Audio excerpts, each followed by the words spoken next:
بسم اللہ الرحمن الرحیم۔ محترم ناظرین، السلام علیکم ورحمۃ اللہ وبرکاتہ۔ تلاوت قرآن پاک کے آداب کی خلاف ورزی کرنے والے مصری قاری کو 6 ماہ قید۔ تفصیلات کے مطابق مصر میں قرآن مجید کے حفاظ اور قراء سنڈیکیٹ نے اعلان کیا ہے کہ ایک مشہور قاری کو تلاوت کے آداب اور اصولوں کی خلاف ورزی کرنے پر 6 ماہ قید کی سزا سنائی گئی ہے۔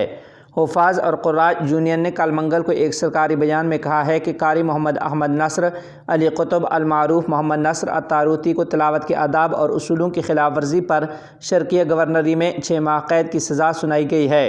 بیان میں مزید کہا گیا ہے کہ قرآن پاک کی تلاوت کے اصولوں کی خلاف ورزی کرنے والے کسی بھی قاری کو سخت سزا دی جائے گی۔ یہ سزا یونین کی طرف سے ایک مشہور قاری کو قرآن کریم کی تلاوت کے دوران رقص کرنے کی ویڈیو سامنے آنے کے بعد دی گئی ہے۔ قاری کو ویڈیو میں رقص کرتے دیکھے جانے کے بعد معطل کر دیا گیا تھا۔